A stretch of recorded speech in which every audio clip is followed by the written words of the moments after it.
My evil sister lied that I hid her, so she could get my inheritance share. I installed cameras months ago because I knew she'd try something horrible, so I played the footage in court. She got nothing. I got everything. Even her lawyer applauded. She always had the talent of a seasoned stage actress masquerading as a sister, a performer born not from nurture or necessity, but from some innate compulsion to twist reality into fiction and bask in the consequences, as if they were accolades. By the time she was 6, she could summon tears with precision, a trembling lip as delicate as silk, voice quivering like glass on the edge of a fall, and our parents, blinded by her sugary fragility, devoured her lies like scripture. I, the quieter sibling, always a little too direct, a little too watchful, bore the brunt of her stories with scraped knees and blistered pride. She framed me for breaking Mother's heirloom vase once, then again for stealing the neighbor's cat, and each time she watched from behind her thin veil of innocence, eyes glittering with the thrill of manipulation. So when the will was read in that mahogany-paneled room, with the lawyer's voice slicing through the heavy silence like a scalpel, I felt no triumph, just inevitability. Our father, in his final act of lucidity, named me the sole executor and inheritor of everything he built. The estate in Cornwall, the investments, the collection of war medals from our grandfather, even the rusted Bentley he never quite got around to restoring. It wasn't favoritism. It was recognition. He had watched her destroy his final months with honeyed deceit, sobbing tales of abuse, stolen checks, and strategic isolation, all while I bathed and fed the man who once ran marathons. I installed the cameras the day he could no longer hold a fork. Not out of paranoia, but prophecy. She waited 2 weeks. That's all it took. 2 weeks of silence before she detonated her plan with the precision of a general on a battlefield. She marched into court, wearing a clothes she'd never wear unless she wanted to look both innocent and injured. Powder blue, slightly oversized, the collar dipped just enough to hint at vulnerability. Her cheek bore a purple splotch so grotesquely painted, I wondered if she'd used bruising tutorials from YouTube. She looked to the judge with wide, damp eyes, trembling as though my mere presence poisoned the air around her. "He struck me," she said, her voice a soft knife cutting into the murmurs around us. "My own brother, after I asked about our father's estate. He's always had rage. Please, he threatened to kill me." The gallery inhaled sharply as if some collective conscience took a breath in unison. Family friends I hadn't seen since childhood shifted in their seats. One aunt covered her mouth. Her lawyer, a smug man in an ash-colored suit, leaned into the moment like a predator with fresh blood on his tongue. I didn't flinch. I didn't defend. Not yet. Because you don't interrupt a performance until the curtain drops. She laid it all out, each lie a silken thread in her tapestry of victimhood, claimed years of silent suffering, whispered about childhood trauma I'd never inflicted, even evoked our mother's death like a charm to draw sympathy. It was vile, but it was artful. She cried on cue, stumbled over words like a frightened child, clutched her lawyer's hand like a lifeline. Then I stood. "Permission to present video evidence," I said calmly. The judge, bored with the theater, gestured lazily. "Proceed." The screen flickered to life. It began innocently, a hallway shot, time-stamped, quiet. Then the door opened. There she was, alone, her phone in one hand, a small compact mirror in the other. She turned her face this way and that, then began patting makeup onto her cheek, mumbling something inaudible until the mic caught it clearly. "I think the red foundation makes it pop more, don't you? God, this is gonna be epic. He won't even see it coming." The court was silent. A lawyer dropped his pen. My sister, still frozen in her facade of anguish, went pale beneath the makeup. Then came the bedroom footage, her in front of my father's old vanity mirror, muttering lines like a soap opera actress. "I'm scared of him. He always had a temper. He's obsessed with the money." She laughed afterward, a snort-chuckle hybrid that killed the illusion like a stake through the heart. Finally, the hallway again. She called someone, probably her boyfriend. "It's done," she said. "I'm going to ruin him, and then I'll get the house, the stocks, everything. He'll be lucky if he ends up with the cat." The video cut to black. No one moved. The oxygen in the room seemed thinner. Her lawyer slowly turned toward her with an expression I can only describe as professional betrayal. The judge's voice was gravel when it came. Case dismissed. Defendant is awarded full inheritance. Plaintiff is sanctioned for filing false charges. Court adjourned. My sister didn't cry then. She didn't blink, didn't speak. Her face sagged into something blank, raw, exposed, as if her entire life had been a script, and she'd finally forgotten the next line. Outside the courtroom, I walked past her. She reached out to grab my sleeve, a gesture now stripped of performance, desperate and clawing. "I didn't think you'd actually," she began. "Save it for someone who still believes you," I said, brushing her off like dust from an old jacket. Her lawyer, now disillusioned and defeated, followed behind me for a few paces. Then he stopped, clapped once, slow, ironic, and utterly sincere. "Well played," he muttered. "Didn't even see it coming. Now she's vanished from all my devices. Blocked, muted, exiled. She sends messages through mutual friends, pleading, cajoling, warning that I'm losing touch with compassion. But there's no compassion in war, only truth and ammunition. And I had both. Let her beg. The stage is empty now, and her applause is long gone. She chose the game. I just played better. And I always knew how the final act would begin. It began with the silence, not the kind that soothes or settles, but the type that screams beneath the skin, a brittle, hostile quiet in which every vibration of my phone became an omen. After the court's gavel sealed her fate and mine in one final reverberating bang, my world didn't erupt into joy or celebration. No, it shifted, slightly off its axis, like a crooked painting hung just wrong enough to nag at your sanity every time you pass it. The house, our father's house, now fully mine, sat like a stone cathedral of history and memory. Its walls whispered with echoes, some of him, others of her, all of them uninvited. At first she tried civility, messages disguised as olive branches, draped in passive-aggressive lace. "Maybe we should talk. It doesn't have to be like this. I miss Dad. Can we grieve together? You've made your point. Now be the bigger person." I read them. I didn't respond. I saved each one, as meticulously as I had archived the surveillance footage. Because liars don't stop lying. They just evolve. And my sister, now stripped of her legal performance space, was trying a new act, one built on manipulation's last refuge. Shared nostalgia. But nostalgia is a weapon that only cuts when you hold it wrong, and I had no intention of bleeding for her again. Then the gifts arrived. Not the warm, contrite kind. These were invasions. Expensive, calculated, and cruel. A bouquet of black roses delivered without a note, followed by a vintage photograph of our mother, framed in silver with the inscription, "Family First." I found that one leaning against the front door one morning, like a threat dressed in sentiment. Next came the call. Not from her, but from her lawyer, the same one who'd applauded my court victory with a sardonic smirk. "She wants to negotiate," he said, his tone flat, mechanical, drained of the suave arrogance he had once worn like cologne. "There's nothing left to negotiate," I replied. "She's desperate," he admitted, then paused as if weighing the cost of treason. "And when someone like her gets desperate, she doesn't beg. She schemes." I let the silence answer him, hanging between us like a guillotine. "She asked me to find a loophole in the will," he said finally. I refused. "I'm telling you this because I no longer represent her. I want no part of what she's planning." And then he hung up.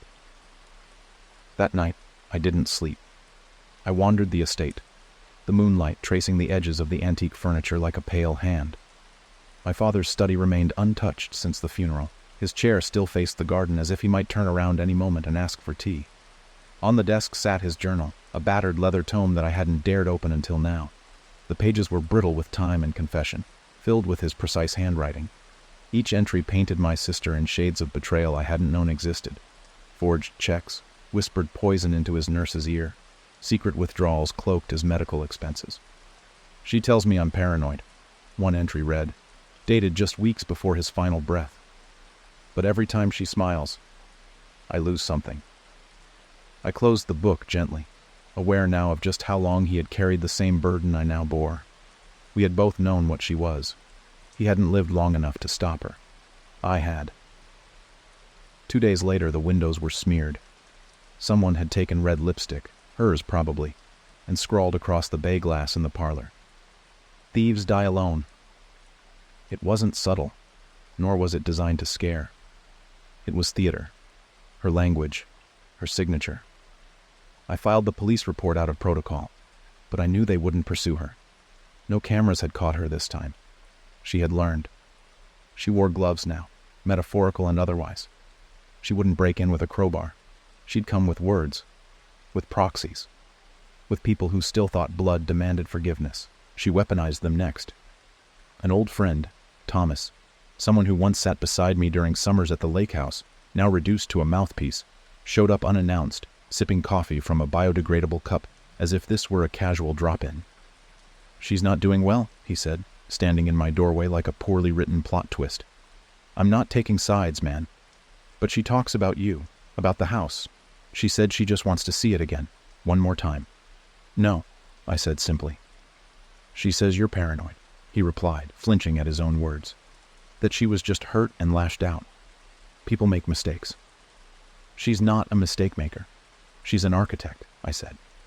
"And she doesn't build apologies. She builds illusions." I closed the door before he could muster another line from her script. Still, the pressure grew. Emails began flooding in from cousins who hadn't spoken to me in years. Some were subtle. "I heard there was some drama." Others were blunt. "You really cut her off like that? After everything?" They didn't know about the video. They didn't ask. They didn't want truth. They wanted a performance. But the stage was mine now, and I had burned the curtain.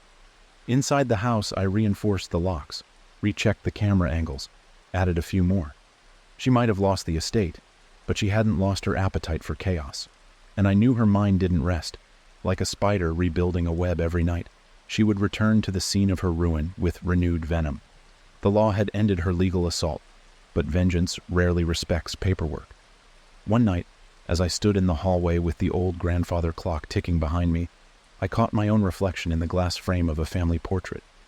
We were children in that image, me in a too large sweater, her with a plastic tiara she refused to remove for a week. She had tricked our mother into thinking it was her birthday, months before the actual date, just so she could wear it at school. I hadn't understood then, but I do now. She never wanted the crown. She wanted the power that came from fooling everyone into giving it to her, and if she couldn't wear it, she'd burn the throne. I stared back at myself, then at her, forever smiling in that photograph. I didn't smile back. Instead, I walked into the study, sat at the desk that was now mine, and opened a fresh journal. It was my turn to write the truth. Because war was no longer just expected.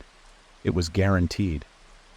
It happened on a Sunday, the kind soaked in an eerie calm, the sky heavy with unmoving clouds that seemed to press down on the estate like a warning. I had awoken early, not by choice, but from the lingering sense that something was already in motion. That sensation of being watched, not by eyes, but by memory, or fate, or something far more precise. It was the same feeling I had the morning I found the lipstick threats on the window. The same quiet breathlessness before the final act of a play you've watched rehearsed in silence night after night. 3 months had passed since the courtroom gasped in synchronized betrayal, since her mask had fallen before strangers and kin alike. I had settled into the quiet, if not peace. Renovations were slow, purposeful. I didn't want to strip the house of its history, just realign it to my rhythm, scrub it clean of her fingerprints.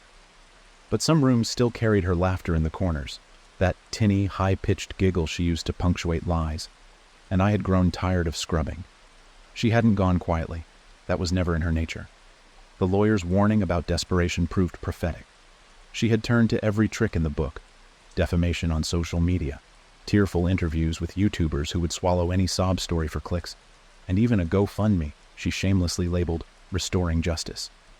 It raised a few $100s before someone leaked the courtroom footage.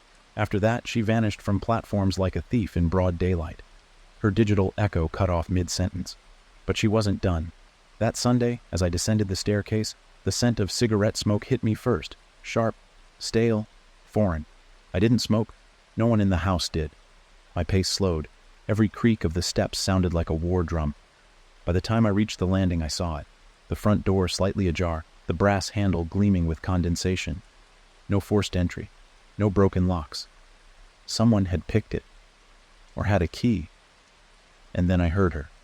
She was seated in the lounge, legs crossed, shoes kicked off, the same blue clothes from the trial hanging loosely off one shoulder, like it had slipped from grace. In her right hand, a cigarette, burning low. In her left, a photograph of us as children. She didn't look up when I entered, just exhaled, long and slow, like she'd been holding it in for years.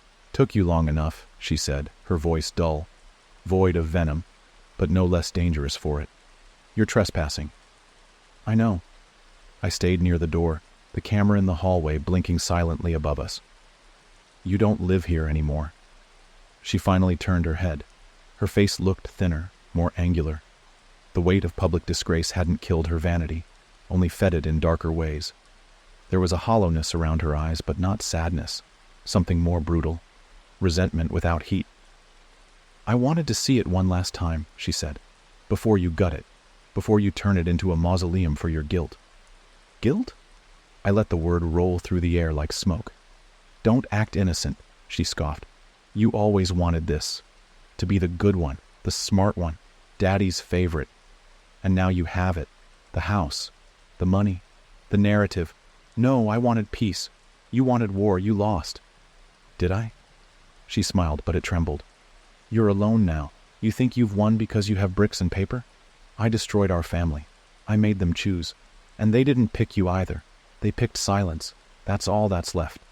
She stood, walked past me, and for a moment I thought she might simply leave. But she paused in the doorway, her fingers grazing the wall beside the old clock. That wall had once hidden one of the cameras. Maybe she knew. Maybe she'd always known.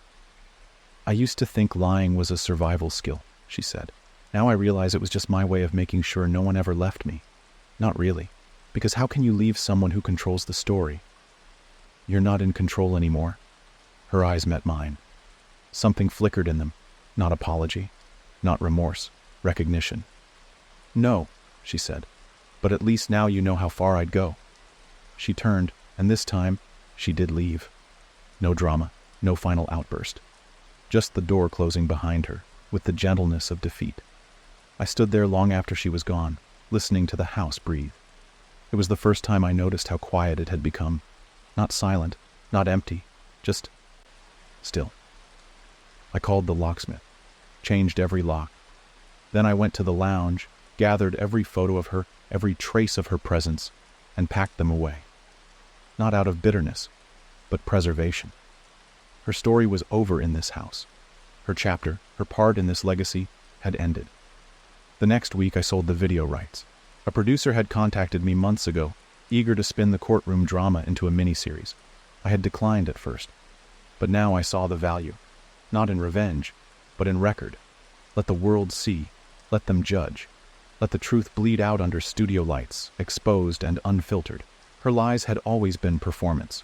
Now, finally, the truth would take the stage. The estate flourished in the months that followed, not because of wealth, but because the rot had been excised. I donated part of the inheritance to elder care reform, in our father's name. I hired local artists to restore the garden sculptures. Even the air felt different, less tense, more forgiving. And then, one autumn afternoon, a letter arrived. Handwritten, no return address. I know I lost. But I was never trying to win. I just didn't want to be forgot. I didn't reply. Some stories don't need sequels. The house stands. The cameras are off. The footage has been archived, locked away not from fear, but closure. And her name is never spoken here again. Because in the end, the truth wasn't just mine to wield. It was hers to face. And she did, in full view of the world. Curtain closed,